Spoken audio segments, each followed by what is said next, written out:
बारीकी से अपने सारे विचार हमारे सामने रखे हैं। कोई अच्छी बात बोले, लेकिन सबसे ज्यादा अच्छे एलओपी बोल रहा है, क्या हो रहा है सर? एलओपी बोल रहे हैं, क्या हो रहा है?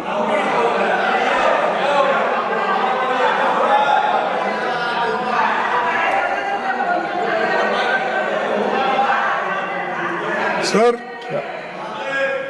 वकालत तो अच्छी करे, लेकिन उनका केस इतना खराब है, वो कितना भी वकालत अच्छा करे तो उनको केस आप जीतने वाले नहीं हैं।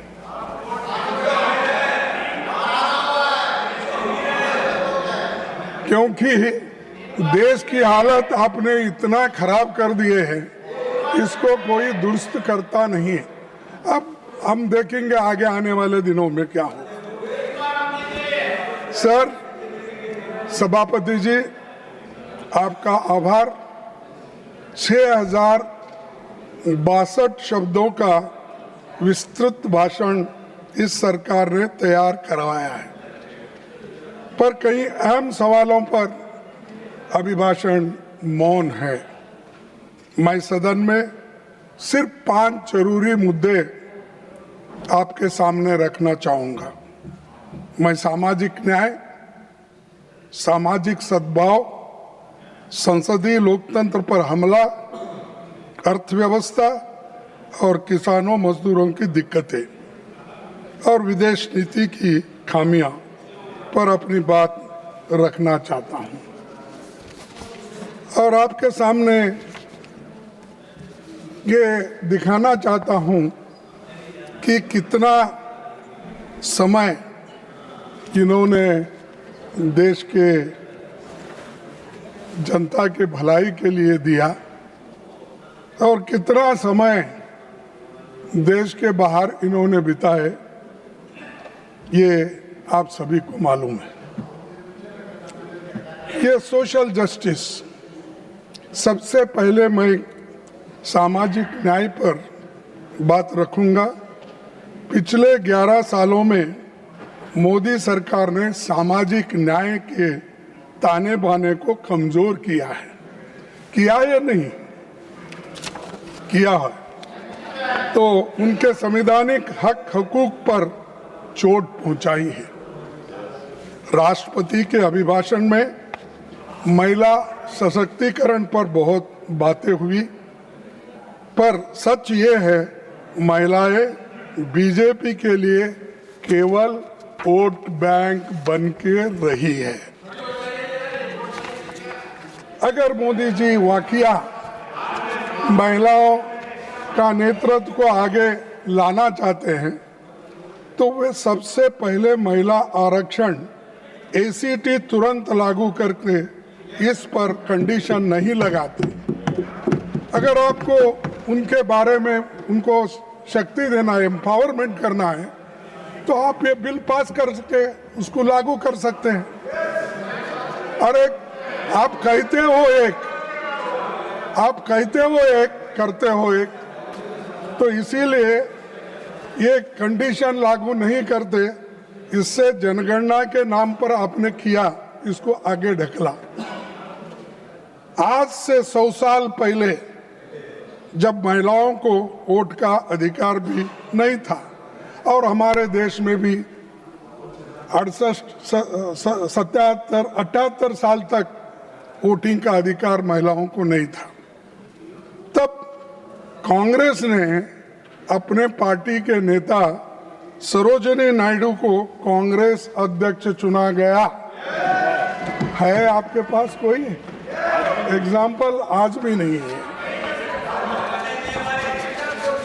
इंदिरा गांधी के प्रधानमंत्री बनने के भी 60 साल पूरे हो गए। इनके जैसी कई महान महिलाएं सशक्तिकरण की मिसाल बनी। बीजेपी ने अब तक किसी महिला को अध्यक्ष नहीं बनाया है। आरएसएस ने 100 साल में किसी महिला को अपना नेतृत्व नहीं सौंपा है।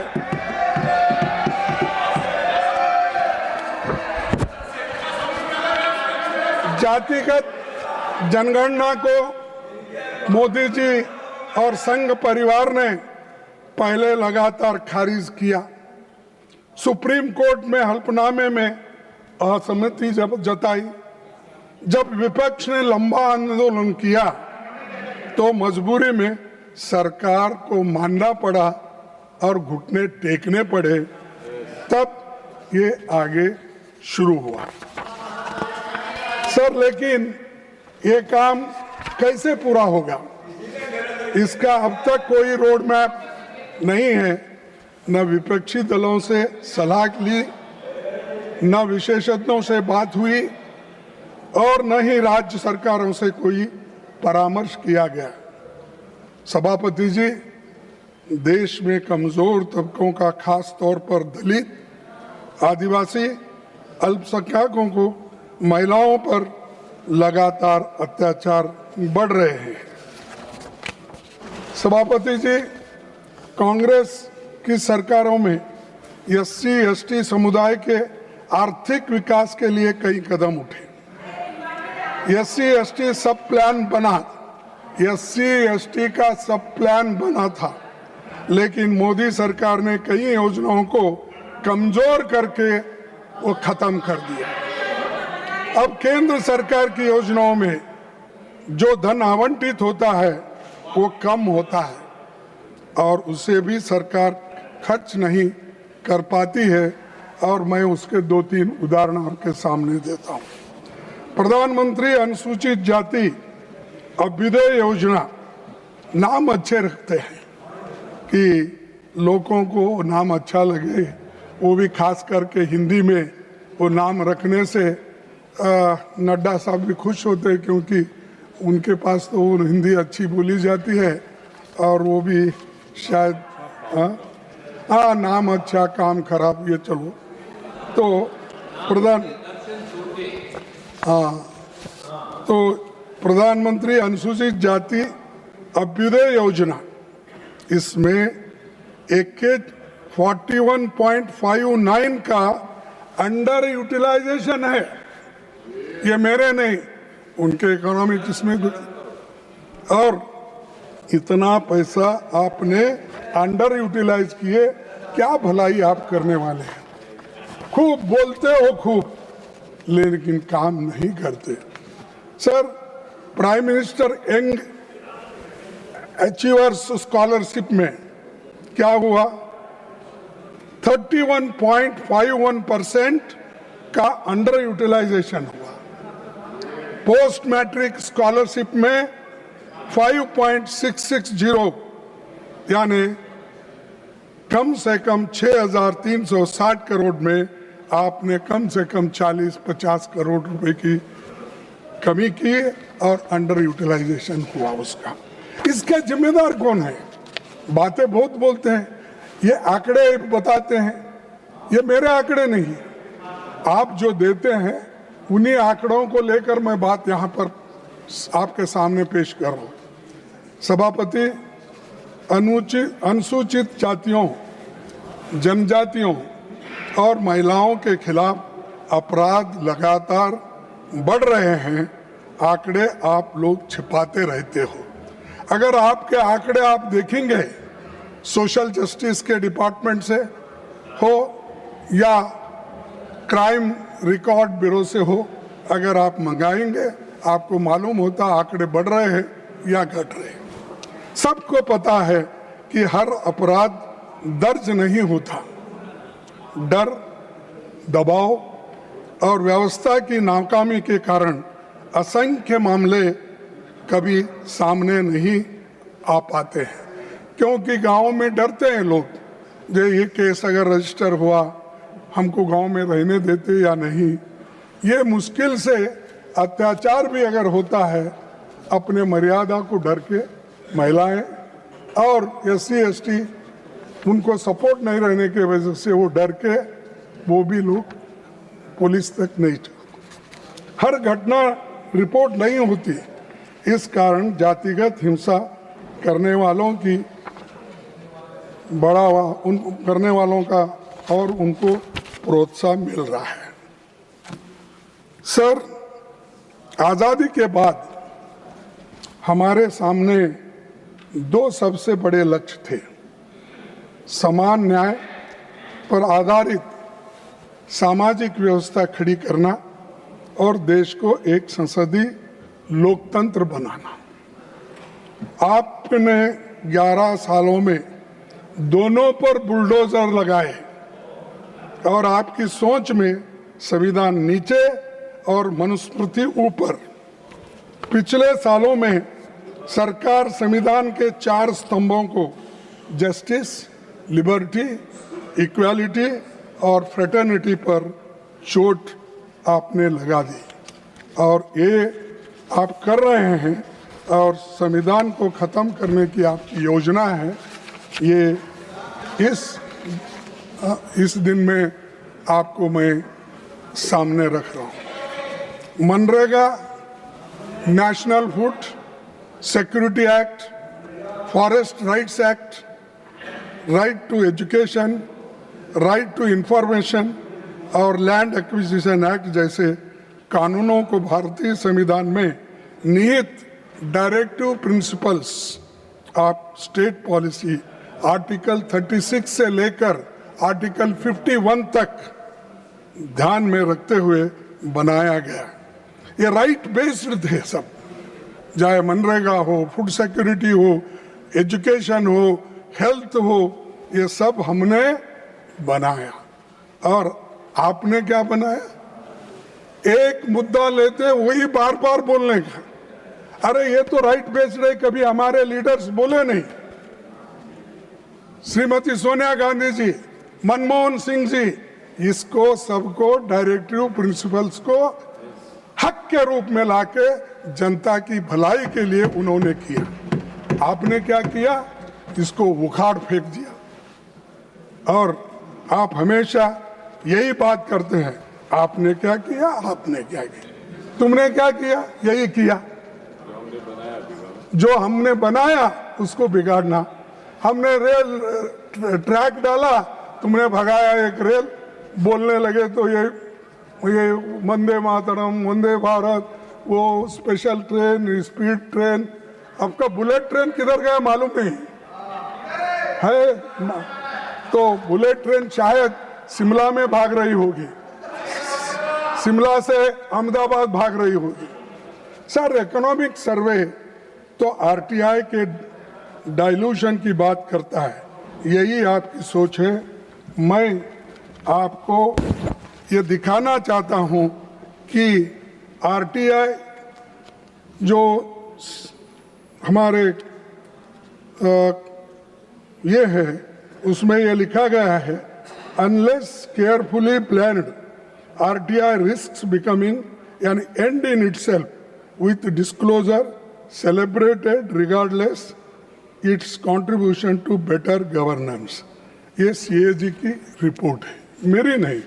अगर आपको होना है, ये मैं आपको देता हूँ, इस टेबल पे रखता हूँ, आप इसको अच्छी ढंग से पढ़िए। और ये आप ही के रिपोर्ट रहने के बावजूद अगर आप बार बार कहते हो क्या किए, आरटीआई एक्ट आपने लाया, पारदर्शिता आपने लाई, हमने लाया और उसको इम्प्लीमेंट किया और इसको इम्प्लीमेंट किया। और दूसरा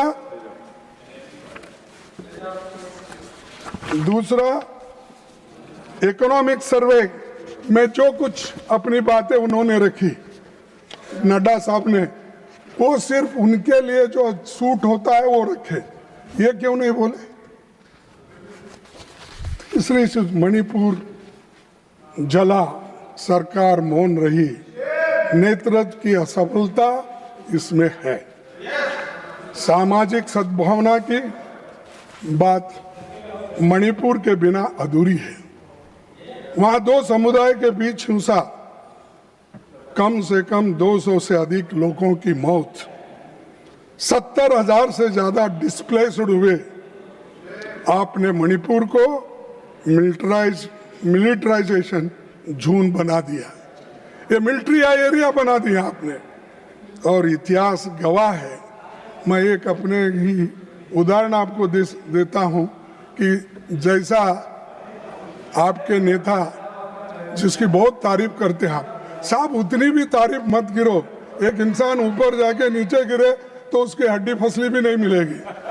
तो मैं आपको यह कहना चाहूंगा, इतिहास गवाह है कि वास्को डी गामा को पोर्तुगल से अफ्रीका होते हुए भारत पहुंचने में लगभग 11 महीने लगे, जबकि उन्हें समुद्री मार्ग भी पता नहीं था।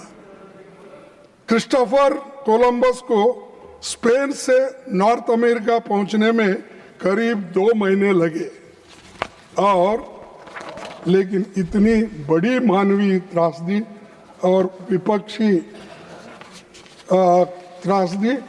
विपक्ष की लगातार मांग के बावजूद हमारे प्रधानमंत्री दिल्ली से मणिपुर पहुंचने को 2 साल लगे। वास्को डी गामा, क्रिस्टोफर, इनको 2 महीने 11 महीने में वो नया दुनिया ढूंढ निकाले, लेकिन हमारे प्रधानमंत्री जी मणिपुर को जाने के लिए दिल्ली से मणिपुर कम से कम 2 साल लगे उनको। ये है आपका काम। ये क्या पावरफुल एग्जीक्यूटिव है, क्या आपको गरीबों के बारे में चिंता है, देश के बारे में चिंता है, नॉर्थ ईस्ट कंट्रीज के बारे में चिंता जताते हो, यही चिंता है आपकी। सर,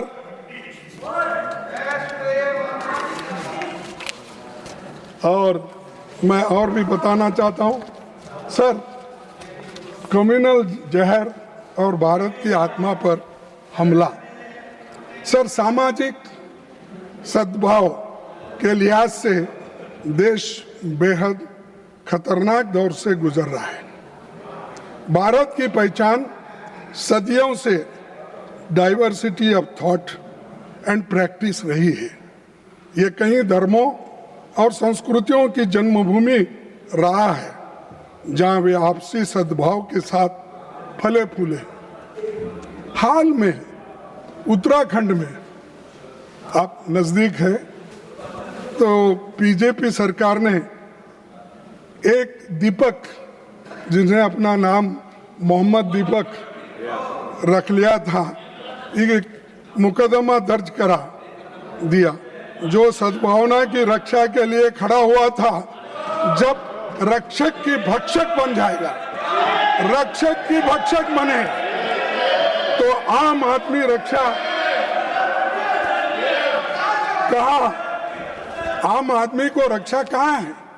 एक आदमी झगड़ा सुलझाने के लिए, उनको जब कुछ समाधान करने के लिए जाते हैं, उसी को आप धमकी देते हो, मारते हो, खत्म करते हो। ये इसका नाम, इसीलिए मैं कहता हूं, सहिष्णुता आपके पास नहीं है। आप सिर्फ पोलराइजेशन की पॉलिटिक्स करते हो, वोटों के लिए लड़ते हो और बड़े बड़े भाषण करते हो, सिर्फ पोलराइजेशन के लिए, देश के लिए नहीं। सर, भाजपा के एक मुख्यमंत्री, मैं उनका नाम नहीं लेना चाहता हूं इस जबान से, क्योंकि इतना ऐसा तो इंसान मैं नहीं देखा, एक मुस्लिम समुदाय को निशाना बनाकर दिए गए बयान पूरे लोकतंत्र के लिए खतरे की घंटी है। और ये मुख्यमंत्री हमेशा पोलराइजेशन की बात करता है, हर एक को झगड़ा लगाता है, हर एक जगह मुसलमानों के खिलाफ बात करता है। भाइयों, देश में सेलेक्टिव टारगेटिंग, देश में सेलेक्टिव टारगेटिंग और बुलडोजर पॉलिटिक्स, सर, देश में सेलेक्टिव टारगेटिंग और बुलडोजर पॉलिटिक्स को रणनीतिक तौर पे इस्तेमाल किया जा रहा है। नड्डा साहब, ये आपकी रणनीति है और आप इसी राह पे चल रहे हो, लेकिन आप दिल से तो नहीं चाहते ये, लेकिन मजबूरी है कि आपको मोदी साहब कहते हैं तो आपको कहना ही पड़ता है। तो इसीलिए मैं आपसे विनती करूंगा सर, अरे मैं 60 साल में मेरा ही एक अलग उसूल है, मैं करते जा रहा हूं। सभापति जी, मध्य प्रदेश, उड़ीसा, दिल्ली, छत्तीसगढ़ और केरल आदि राज्यों में चर्चेस पर भी हमले हो रहे और क्रिसमस पर हमले बढ़ जाते हैं। सर, मोदी जी केरल में चुनाव आने पर चर्च की प्रार्थना में जाते हैं, दिल्ली में जाते हैं, प्रार्थना में भाग लेते हैं, पर उन पर होने वाले अत्याचार, हमलों पर खामोश रहते हैं, मौन रहते हैं। सर, माइनॉरिटीज के खिलाफ objectionable, inflammatory and divisive speeches को बढ़ावा दिया जा रहा है। ईसाइयों और मुसलमानों के खिलाफ जहर उगले बिना उनको खाना हजम नहीं होता आपको। इसीलिए मैं कहना चाहता हूं, कम से कम आपके लोगों को बोलिए ऐसा जहर उगालना बंद कर देना। अरे आपको पावर मिला है, उसका ठीक ढंग से इस्तेमाल करो, उसके बजाय पोलराइजेशन के लिए, वोटों के लिए जहर मत दे दो लोगों को और देश मत तोड़ो। और इसके बजाय आप अपना खुद आप सोचिए इसके बारे में। बीजेपी का प्रवक्ता बनने के क्वालिफिकेशन ये है इनके पास, हेट स्पीच। जो ज्यादा मुसलमानों के, ईसाइयों के खिलाफ बोलेगा वो बड़ा बहादुर आदमी इनमें है, बड़ा ज्ञानी आदमी और बड़ा वो क्या है, इनका प्रोटेक्टर बनता है। वो गालियां देना एक ही काम उनका, औरत हो मर्द हो, वो क्या उसमें कोई फर्क नहीं, उनका प्रवक्ता है। सर, इससे देश की छवि के नुकसान पहुंच रहा है और साथ ही कॉन्स्टिट्यूशन का कोर वैल्यूज भी कमजोर हो रहे हैं। हमें तकलीफ है कि राष्ट्रपति जी, जिन्होंने गरीब और कमजोर तबके की पीड़ा को खुद देखा है, उनके अभिभाषण में इस गंभीर चिंता की कोई झलक नहीं है। मैं अभिभाषण पे ही बोल रहा हूं, नड्डा साहब, हमें तकलीफ है कि राष्ट्रपति जी जिन्होंने गरीब और कमजोर तबके की पीड़ा को खुद देखा है, समझा है, उनके अभिभाषण में इस गंभीर चिंता की कोई झलक नहीं दिखती, क्योंकि आपने जो कहा, जो लिख के दिया, वही पढ़ना पड़ता है, वही उन्होंने पढ़ा।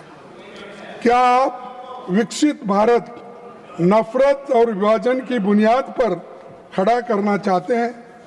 और अगर ऐसी ही आपका रवैया रहा, देश आज ना कल आपको देश के टुकड़े करने के लिए आप ठहरे हुए हैं, ये मैं कहना चाहता हूं। अब संविधान और संसद के प्रति इनकी सोच पर चंद बातें करूंगा। संसद में शॉर्ट नोटिस क्वेश्चन कभी एडमिट किया सब? हाफ एन आवर डिस्कशंस और प्राइवेट मेंबर बिल्स अब अहमियत नहीं रखते, जबकि ये हथियार आम जनता की पीड़ा और ज्वलंत मुद्दों को सदन में लाने का माध्यम है। इसीलिए मैं आपको वो भी इस सदन के सामने रखूंगा कि किस ढंग से आप ये बिल्स को discussion, half an hour discussions को, शॉर्ट नोटिस, कैसा आप अलाउ ही नहीं करते डिस्कशन के लिए। तो इसीलिए मैं डिटेल में नहीं जाना चाहता हूं। मैं यहाँ पर वो बना के लाया हूं। आपने क्या यूपीए टाइम में 3004 half an hour discussion, half an hour discussions admitted 30, half an hour discussion held 19। NDA सरकार के ज़माने में 66 half an hour discussions filed और उसमें half an hour discussions admitted 3, चर्चा 2। और एक बार पढ़ो।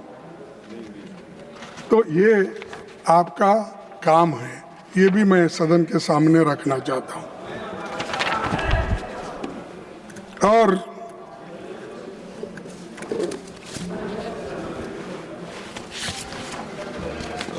प्रधानमंत्री संसद में सवालों से बचते हैं।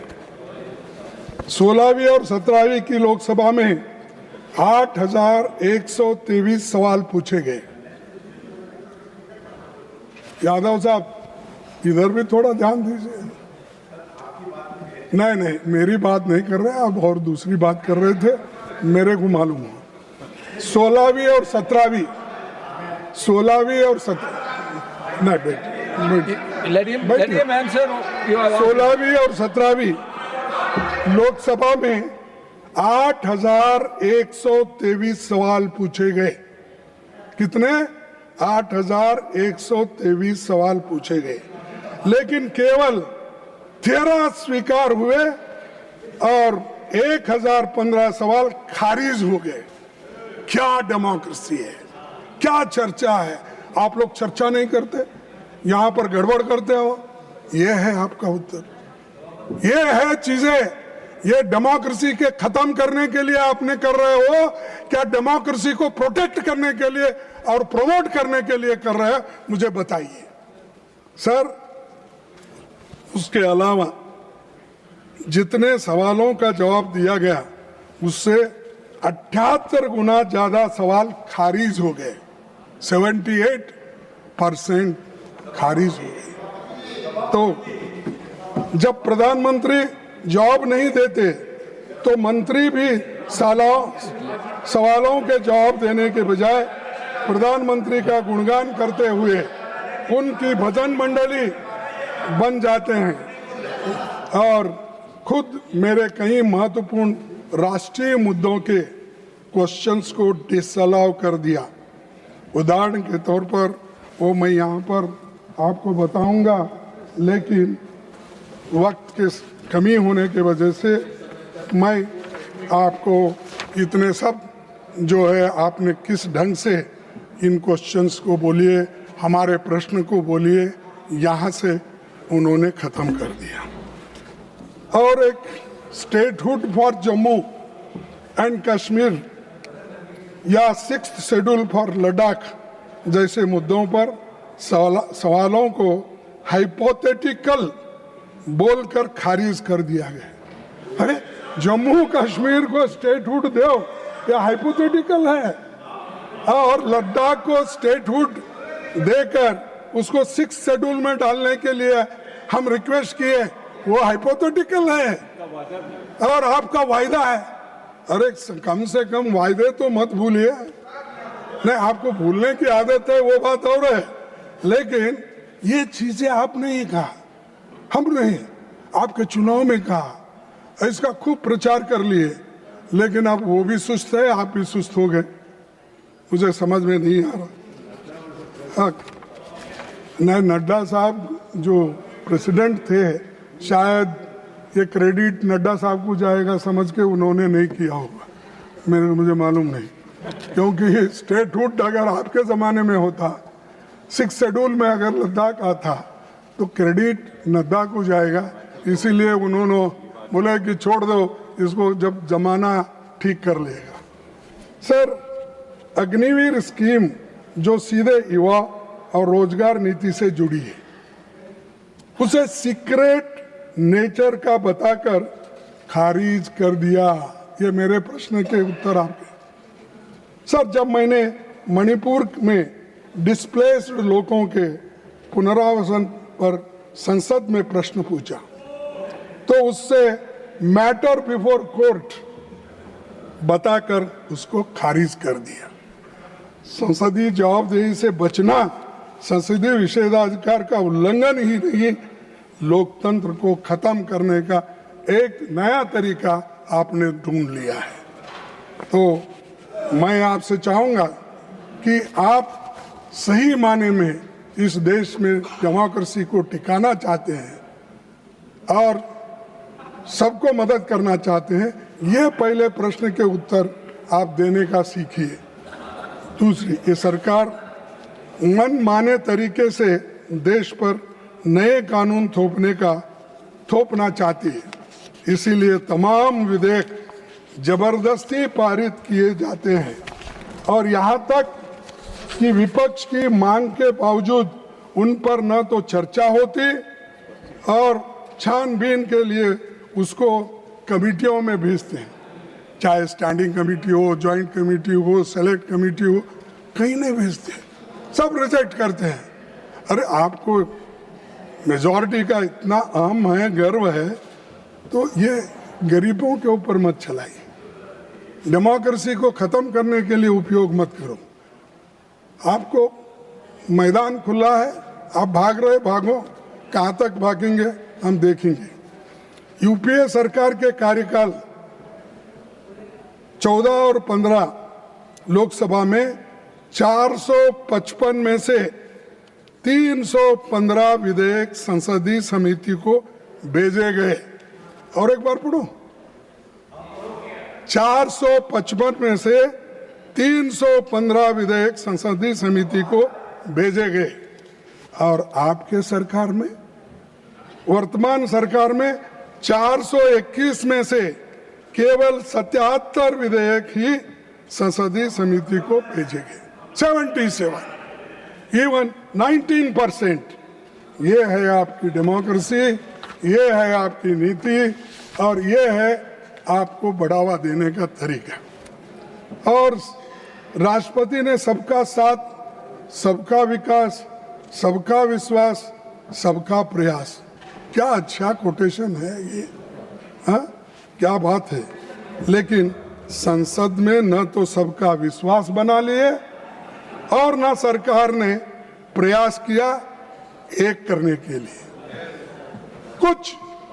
कोई प्रयत्न उन्होंने नहीं किया।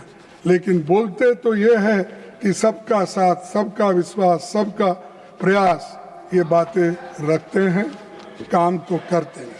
सर, नॉन एनडीए रूल्ड राज्यों में राजभवन बीजेपी आरएसएस के दफ्तर बन गए हैं। राज्यपाल केंद्र सरकार के एजेंट की तरह काम कर रहे हैं। संविधान के आर्टिकल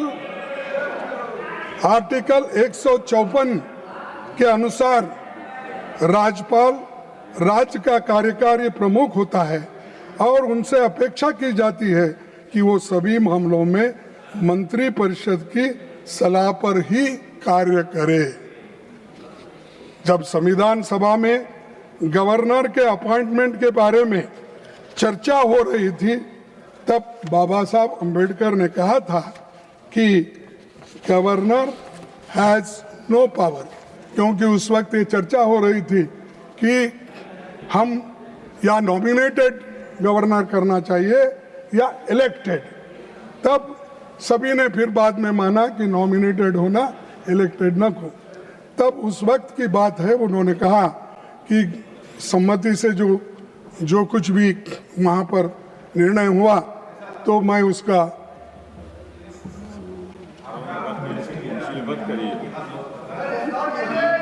नॉट इन बड़े आदमी है नॉट सर, मैं सम्मानित नेता है। What minute do you give? No, sir. Oh, he asked you 2-3 times. Let us listen what he wants to sir, say. इनको इतिहास बहुत पता है। ये इतना बता दें, रामलाल जी ने आंध्र प्रदेश में क्या किया था, ये देखो, हंसराज भारद्वाज जी ने कर्नाटक में क्या किया था, अरे मैं बोल रहा हूँ आज की बात, रमेश भंडारी जी ने मैं कह रहा हूँ आज की बात, आपकी और करतूत, बाद में आपके नेता की करतूत में बात कर रहा हूँ। तुमने वो किया पीछे, और कितने दिन रामाराव जी जो आए थे, कितने दिन यही परेड बोलते करने, जाएंगे? उनके बारे में बताएंगे तो ये देश के लोकतंत्र के लिए अच्छा रहेगा। सर, ये कितने दिन ये बोलते बोलते फिरेंगे?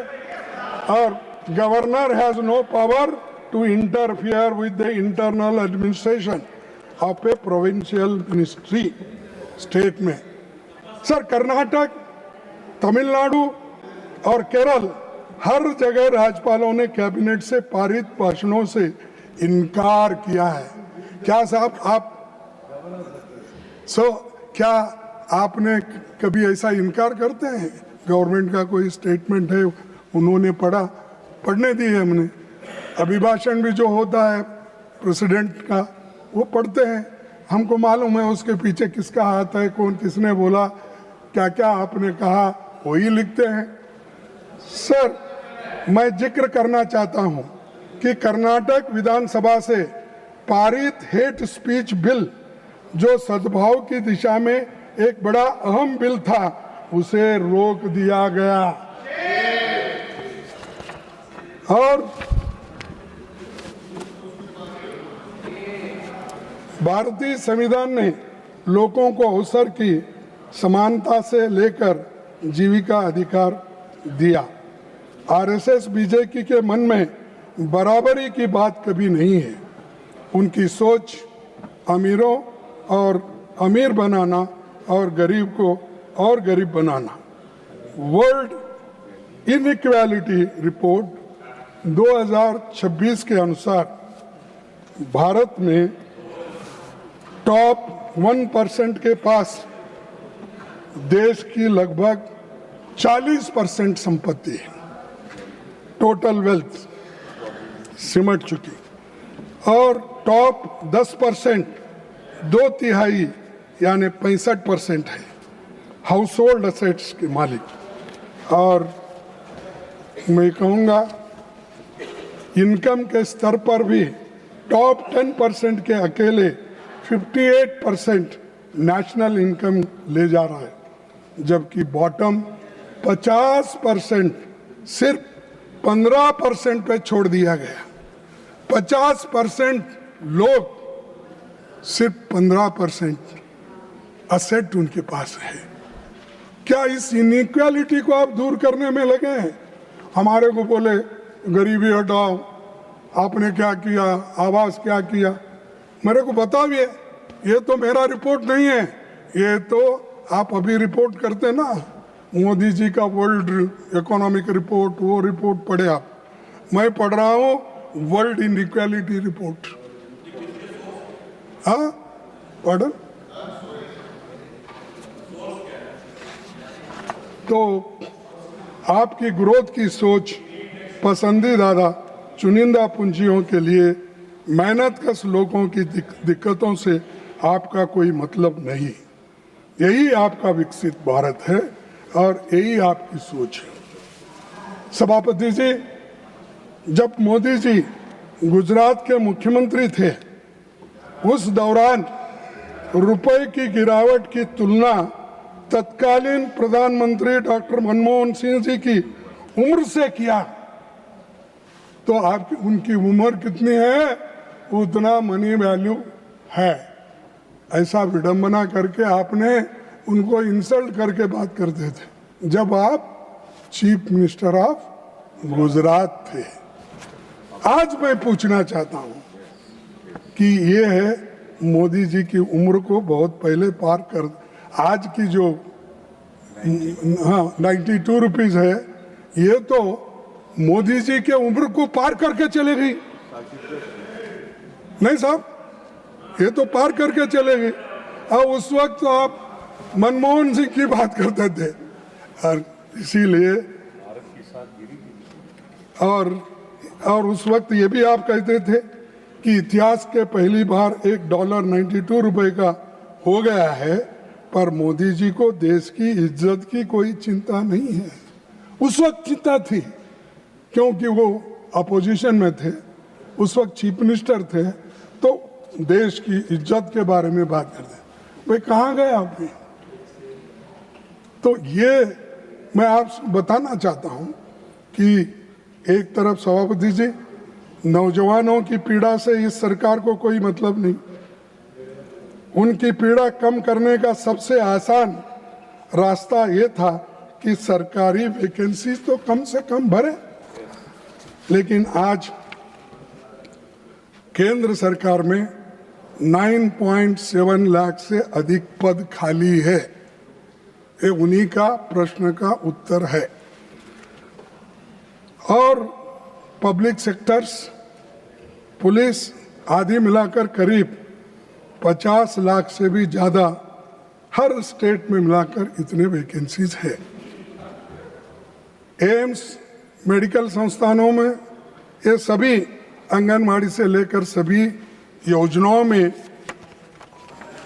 50 लाख के ऊपर होते हैं। तो नोटबंदी, लॉकडाउन, बुलेट ट्रेन चलना, काला धन वापिस लाना, 2 करोड़ नौकरियां देना, ये सब जुमले कहाँ गए हैं साहब? कहाँ है ये सब? खूब अभी भी उसको भुलाने के लिए आप बहुत कोशिश करते हैं, लोग भूलते नहीं। और अगर मैं नोटबंदी में अगर एसेस नहीं पाऊंगा तो विजय चौक पे मुझे फांसी लगाओ। हाँ, इसी चौराहे पर फांसी लगाओ।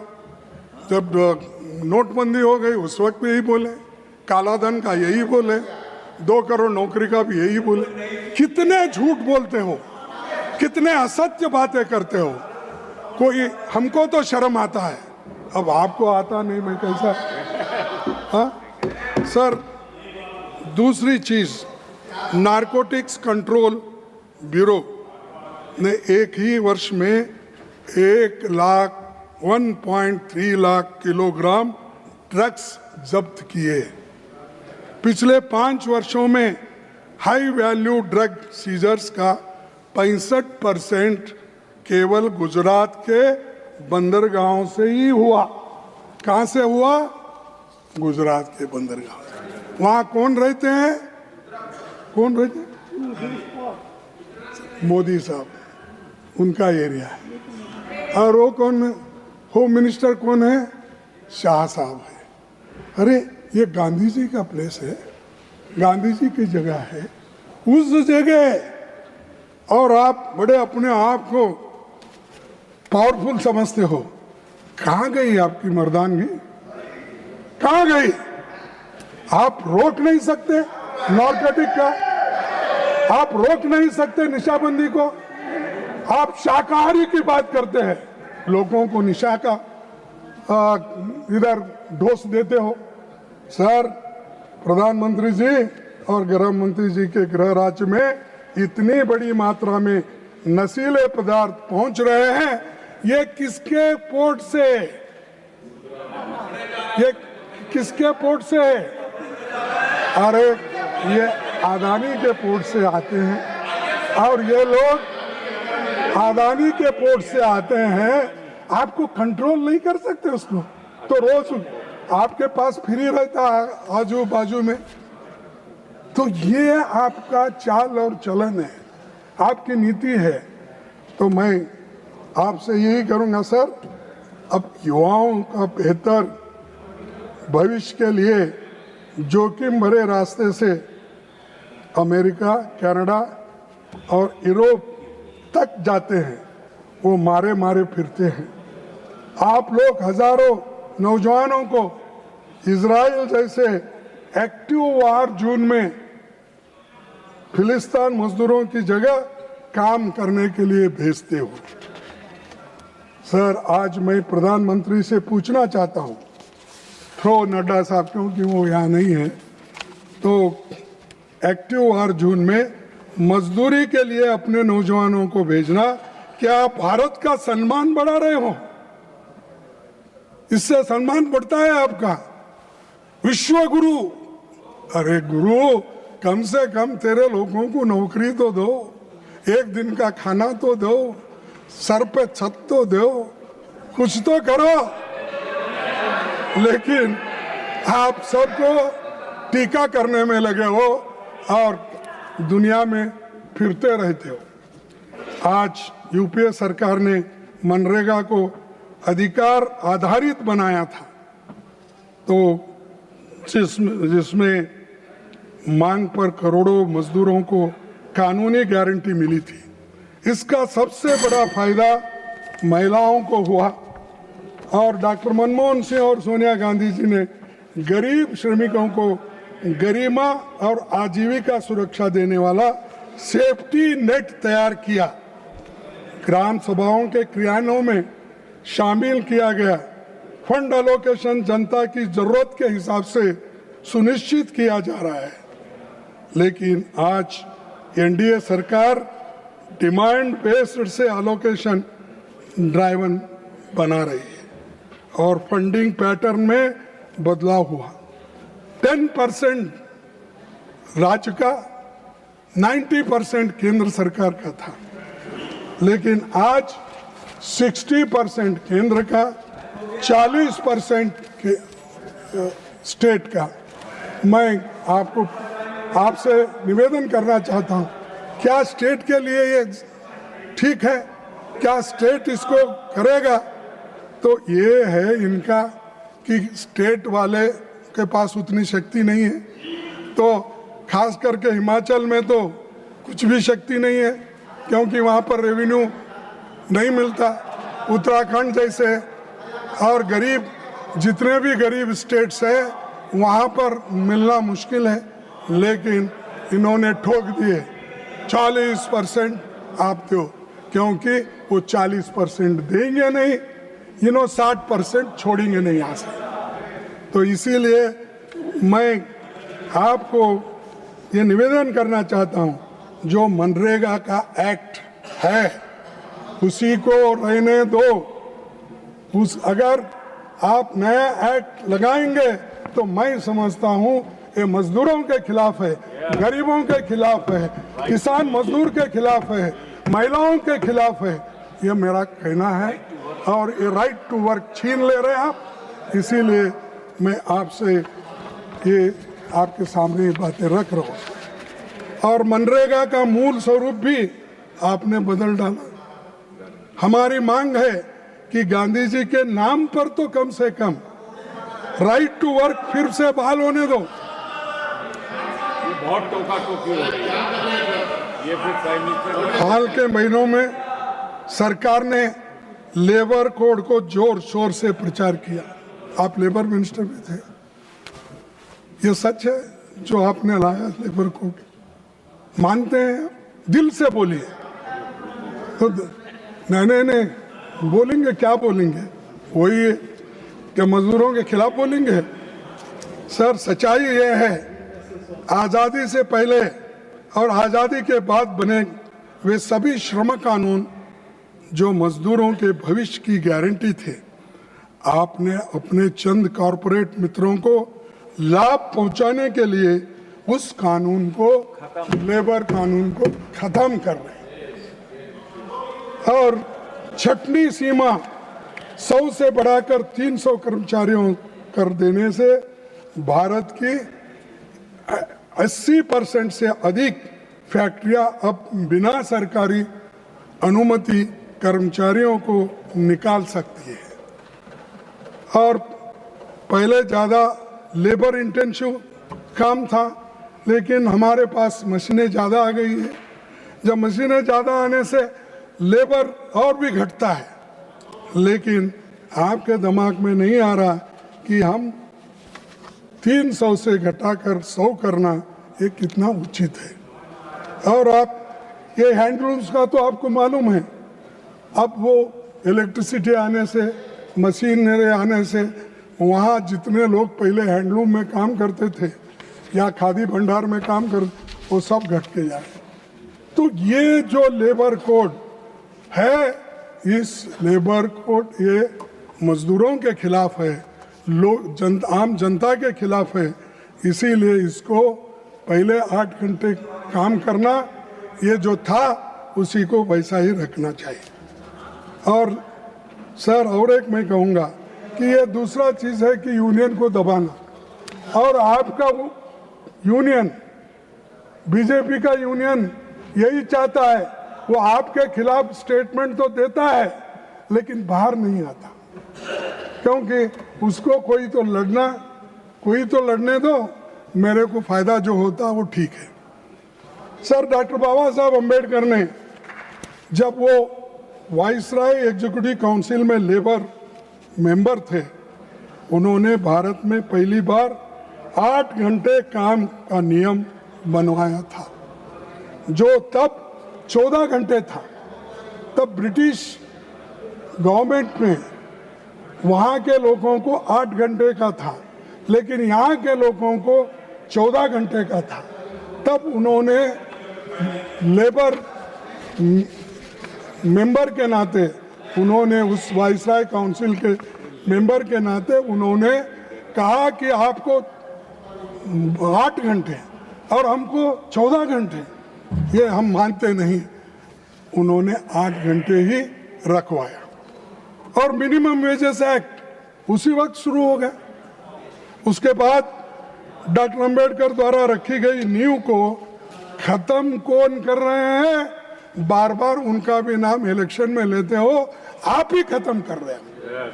जो मजदूरों को मिलने का हक है उसको कुचल रहे हो, यूनियन को कुचल रहे हो।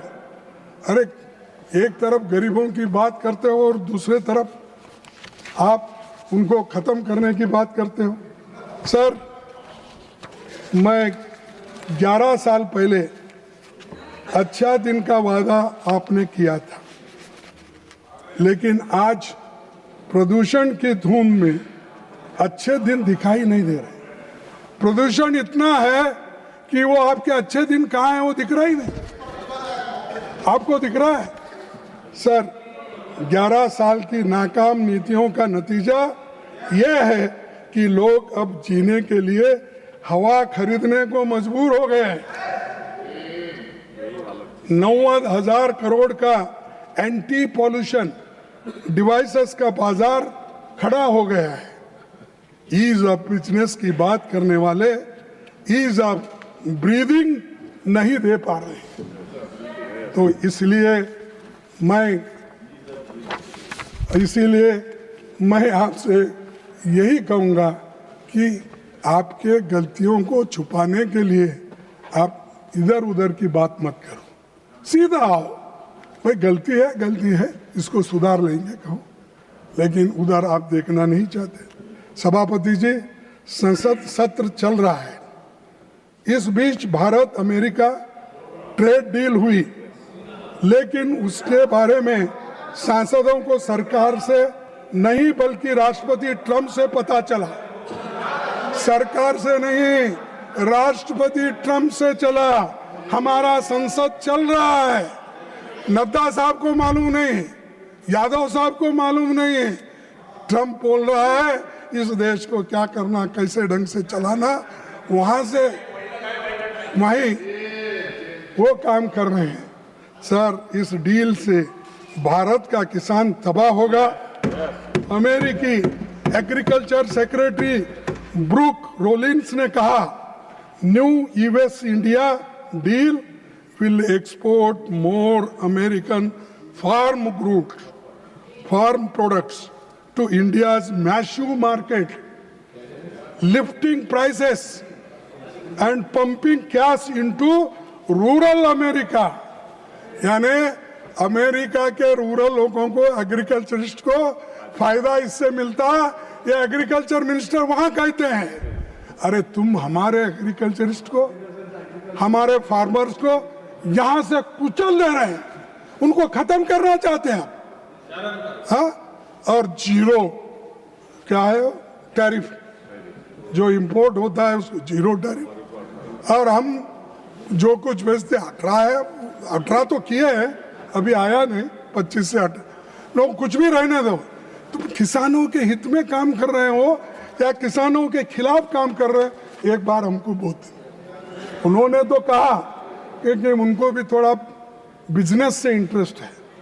जो हमारे कॉमर्स मिनिस्टर है, उनको थोड़ा बिजनेस से इंटरेस्ट है। मैं वो उनके वैयक्तिक बातों को नहीं जानना चाहता हूँ, लेकिन वो भी तरफदारी अमेरिका का। Kharge ji, now try to conclude, please. Sir, you are first time you have come. I have given you first 10 time minutes extra speaking, also. Okay. and that's why you should at least give me some chance. Okay. Continue. Sir, but try to conclude. Yes, Bharat America trade deal हुई, लेकिन उसके बारे में सांसदों को सरकार से नहीं बल्कि राष्ट्रपति ट्रंप से पता चला। ये संसद का अपमान है।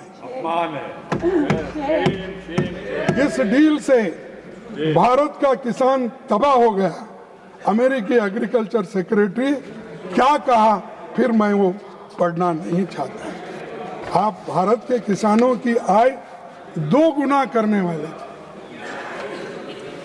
भारत का किसानों की आमदनी आप 2 गुना करने वाले थे ना। तो इसीलिए आप अमेरिका से दोस्ती करके, और अमेरिका जो आपके पास भेज रहा है 0% टैरिफ, और कभी भी कोई भी कहाँ भी कैसा भी सामान हो वो भेज सकता है, उसको कोई क्वेश्चन नहीं कर सकता।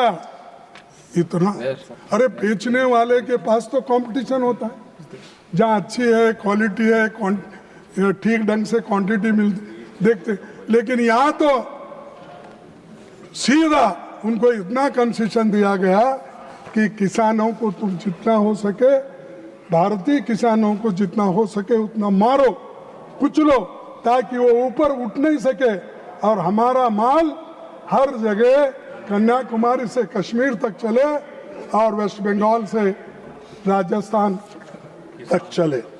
और इसमें किसान तबाह हो रहा है, तंग हो रहा है।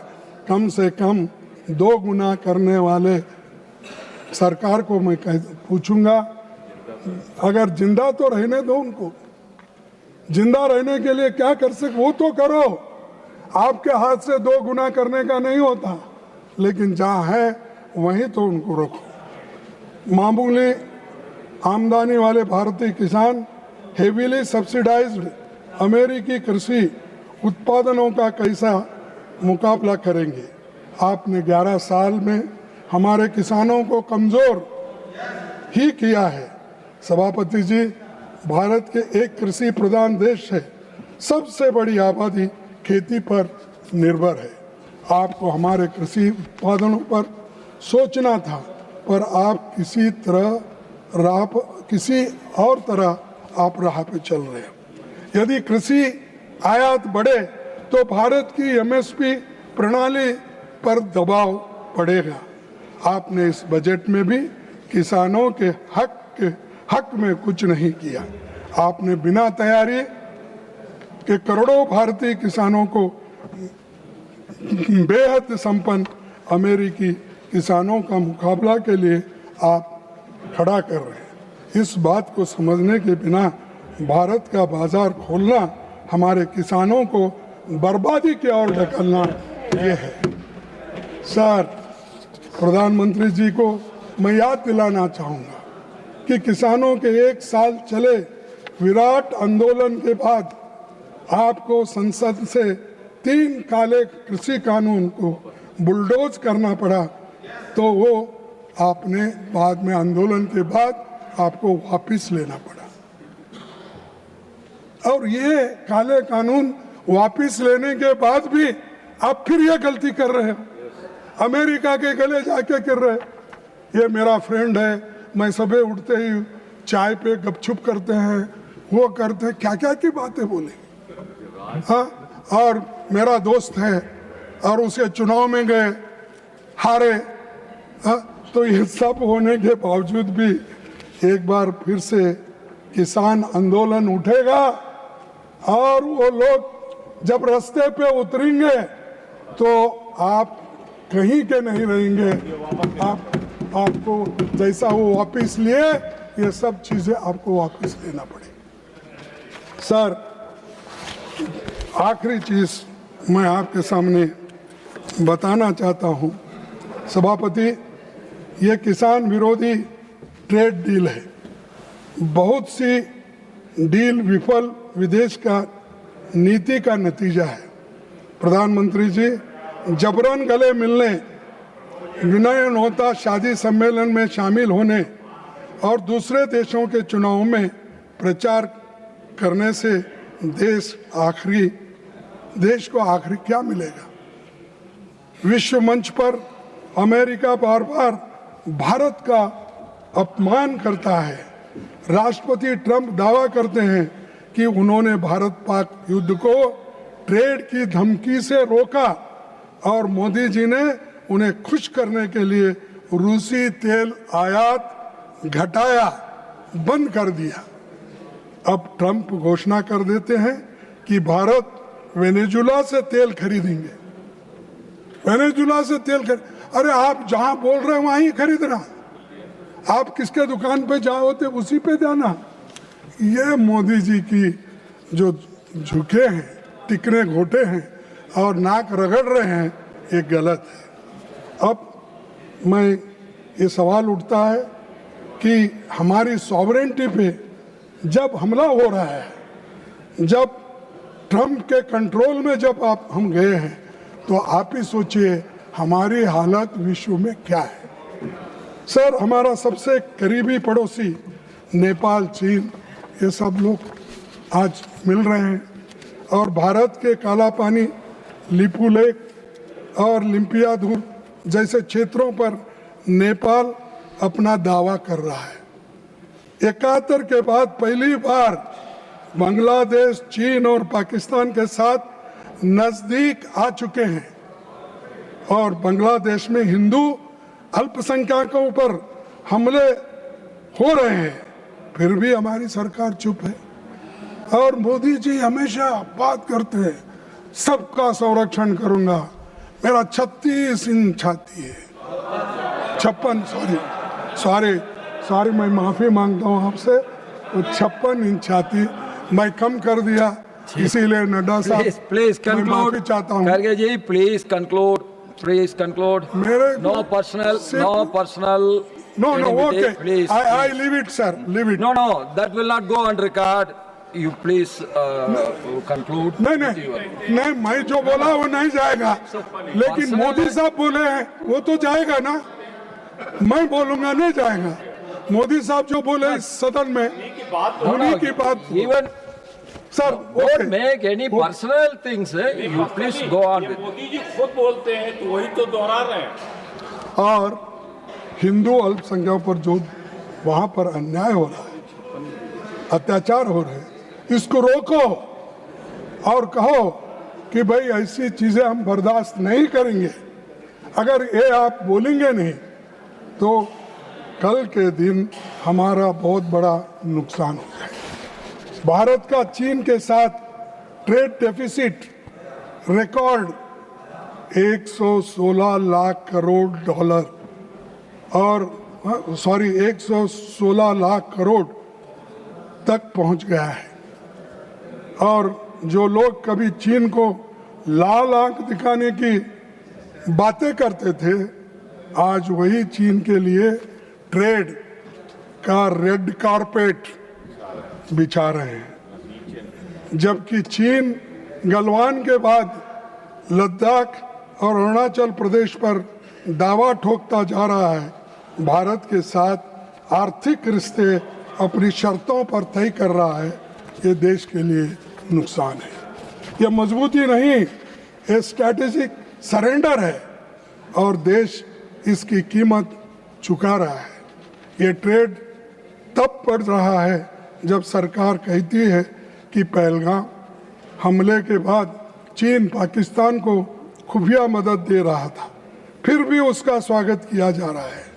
सभापति जी, विदेश नीति की विफलताएं विदेशों तक सीमित नहीं रही थी, वे आंतरिक सुरक्षा की चूक बनकर देश के भीतर फूटती है।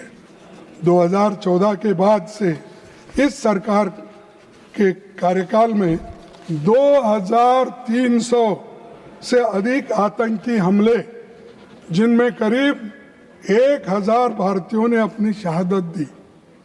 विदेशी नीति को आप घरेलू ध्रुवीकरण का हथियार बनाना चाहते हैं। चुनावी लाभ के लिए ऐसा दुरुपयोग लोकतंत्र और विदेश नीति के लिए खतरनाक है। सर, आखिरी मैं बात रखूंगा। Please conclude. कंक्लूड।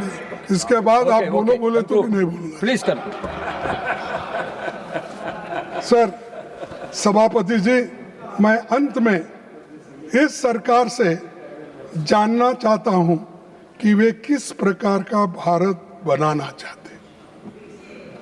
प्रतिक्रियात्मक भारत या वास्तविक लोकतांत्रिक समाजवादी धर्मनिरपेक्ष और संप्रभु का सॉवरेन भारत। न्याय, स्वतंत्रता, समानता और बंधु प्रेम के सिद्धांतों वाले भारत से उनका परहेज दिखाई दे रहा है। सर, टैक्स पेयर के पैसे से किए गए भव्य आयोजन और प्रोपेगेंडा जनता को थोड़े समय के लिए गुमराह कर सकते हैं, पर आपने गरीब, महिला, वंचित, दलित, आदिवासी, अल्पसंख्यक, पिछड़े वर्ग, कामगार, किसान और छात्रों को सबके हितों पर आपने चोट पहुंचाई है और उनको निराश कर दिया है। लेकिन बात तो बड़े बड़े करते हैं साहब, बातों से काम नहीं होता, काम करना पड़ता है। तो इसीलिए मैं विपक्ष के रूप में सवाल उठाना और संसद तक तथा संसद के बाहर भी हम बोलना, हम ये जारी रखेंगे, क्योंकि जब तक लोग समझेंगे नहीं, आप तो समझते नहीं, आप तो सोए हुए हैं।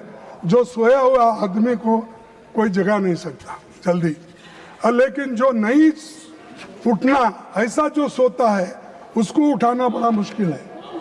सोया हुआ आदमी को हम उठा सकते हैं, लेकिन जो आदमी सोया हुआ ढोंग करता है उसको उठाना मुश्किल है। सर, संविधान की रक्षा के लिए जन जागरण हमारा नैतिक और संवैधानिक कर्तव्य है।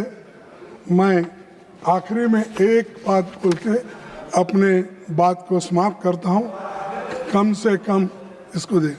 सर, मोदी जी को क्या है, कुछ ना कुछ भाषण देना, लोगों को गुमराह करना, उन्होंने भी ऐसा ही करते। नड्डा साहब कम किए, आपके तरफ कम देखे, अपने एमपी के तरफ ज्यादा देखे, लेकिन आप कम देखे।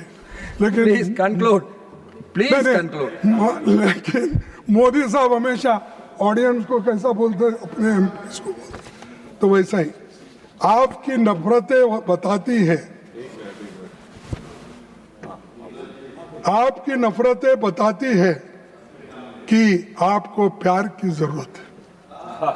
आपकी नफरतें बताती हैं कि आपको प्यार की जरूरत है। जीत ने अंधा कर दिया है तुम्हें, जीत ने अंधा कर दिया है तुम्हें, आपको एक हार की जरूरत है। धन्यवाद। जय हिंद, जय संविधान। Yeah.